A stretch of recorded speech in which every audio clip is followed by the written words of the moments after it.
Alors comment faire le bien envers quelqu'un qui m'a fait du mal? Est censé. Mais ça, c'est la religion musulmane, mon frère, ma soeur.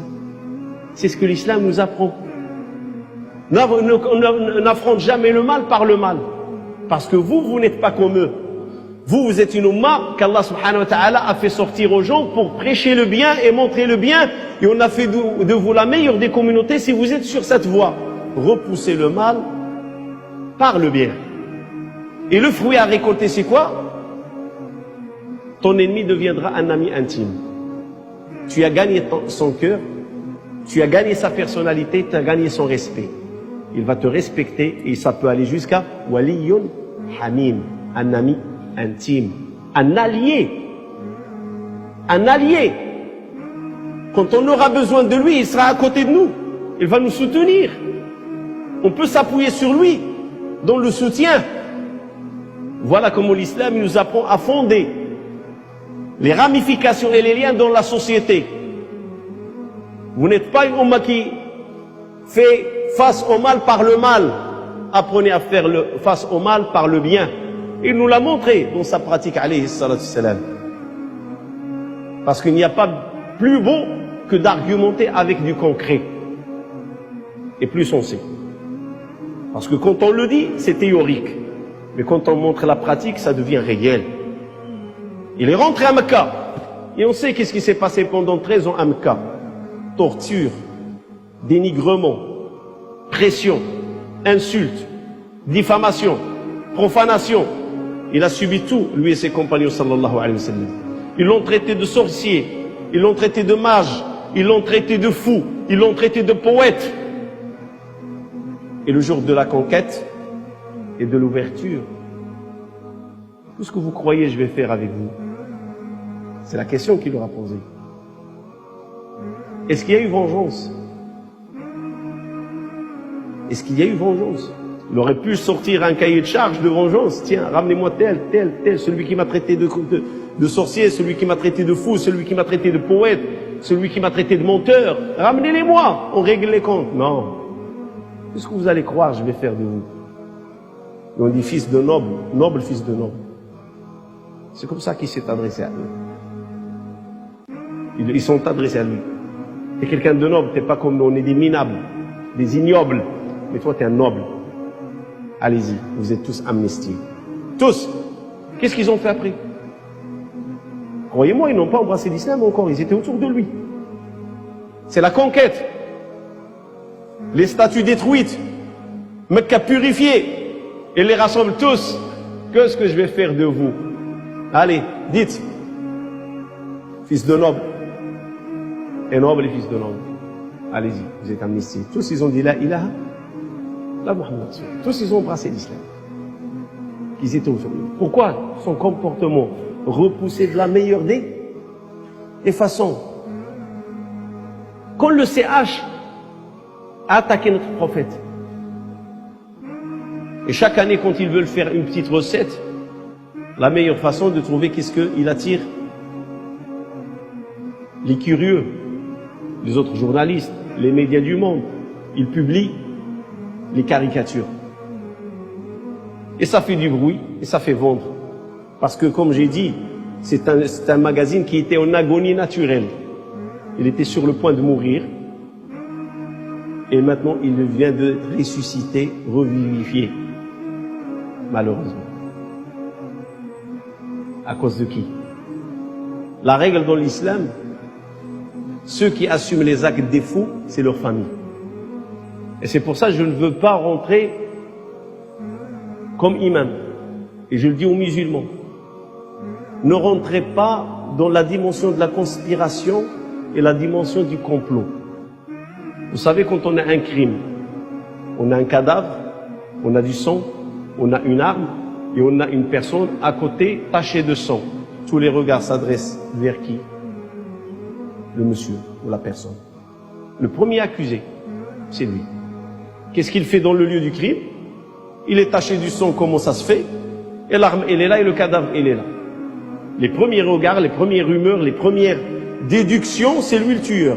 L'enquête mènera et ramènera les conclusions. Est-ce que c'est lui? Même s'il prononce Même s'il se réclame innocent, même s'il dit ce n'est pas moi qui l'a fait, actuellement tu t'es fait piéger dans les lieux, c'est toi le criminel.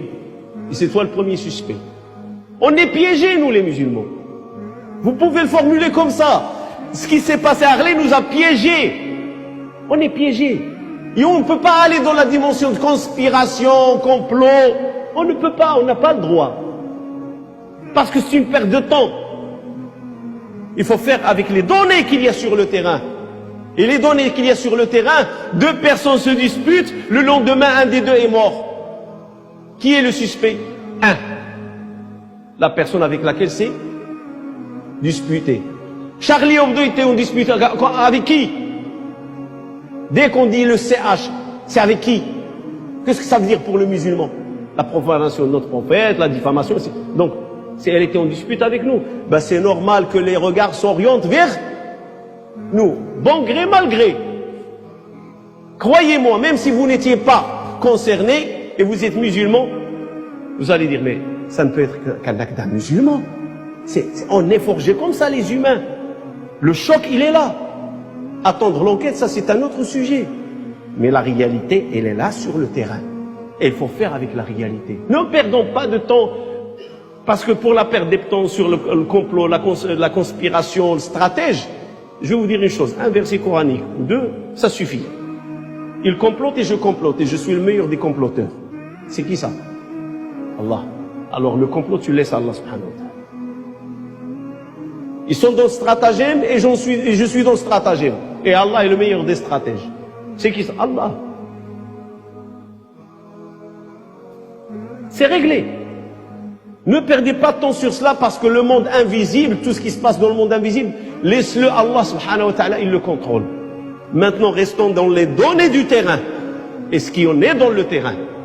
Et ce qui en est dans le terrain, c'est la communauté musulmane qui est ciblée. C'est la communauté musulmane qui est voulue. Elle est dans la cage des accusés. Voilà la ligne. Quand ce CH il a attaqué notre prophète, on a défendu. Et on a défendu de la meilleure des façons, comme Allah il a dit, pousser de la meilleure des façons. Sans crier au meurtre, sans crier au sang, parce que ça n'a rien de sensé dans l'islam. L'islam condamne cela. On répond aux idées par les idées. On répond aux pensées par les pensées. C'est ce que l'islam nous enseigne. Ces gens-là, ils se sont moqués de notre prophète. Il y avait à travers la France des journées de mosquées ouvertes. Il y a à travers la France des conférences sur le prophète alayhi salatu salam. Il y avait des frères qui ont écrit, des sœurs qui ont écrit des ouvrages et des articles sur le prophète alayhi salatu salam. Au contraire, le monde musulman entier, il a bougé pour défendre le prophète alayhi salatu salam. C'est une affaire qui était en France, mais les musulmans, ils ont bougé à travers le monde pour défendre le prophète alayhi salatu salam. Et moi, je le dis aux musulmans, on ne connaît pas comment parler aux occidentaux. Je vous donne un indice. Parce que qu'est-ce qui fait peur aux occidentaux? C'est le cliché qui existe dans le monde aujourd'hui sur l'islam. Comme celui qui s'est passé mercredi. C'est le cliché. Et ce cliché, c'est le sang, la violence. Et vous savez qu'est-ce qu'il y en est. Et ces gens-là, ils tiennent à la vie. Et c'est normal que si l'islam et les musulmans sont une menace à la vie, ça fait peur. Il faut les rassurer comme quoi on n'est pas une menace à la vie. On n'est pas une menace à la société. L'âme est sacrée dans l'islam, on le connaît tous dans les valeurs de l'islam. Mais ce qu'il faut insister, c'est sur la personne du prophète sallallahu alayhi wa sallam. Parce que quand on attribue la violence aux musulmans, indirectement, on l'attribue à qui? Au prophète alayhi. C'est l'enseignant de l'islam. Par exemple, et ça je l'ai vu personnellement, ça touche la personne. Quand tu dis mon prophète était orphelin. Mohammed sallallahu alayhi wa sallam n'a pas connu de père, n'a pas connu de mère. Ce sont ses oncles, son grand-père qui ont pris soin de lui. Est-ce que vous croyez qu'un orphelin qui n'a pas connu ce sentiment maternel et paternel, et quand Allah il a élu, il est devenu prophète, il va être quelqu'un de mauvais? Les plus doux, les plus sensibles, c'est qui? En général, c'est les orphelins parce qu'ils se sont privés dans la vie, en général. Et ils n'aiment pas voir souffrir. Et c'est ce qu'il était le prophète jusqu'au point qu'il a dit, celui qui prend soin d'un orphelin, moi et lui, on est deux comme ça dans le paradis. Comme ça. Moi et celui qui prend soin de l'orphelin. À ce point, il nous encourage. C'est ça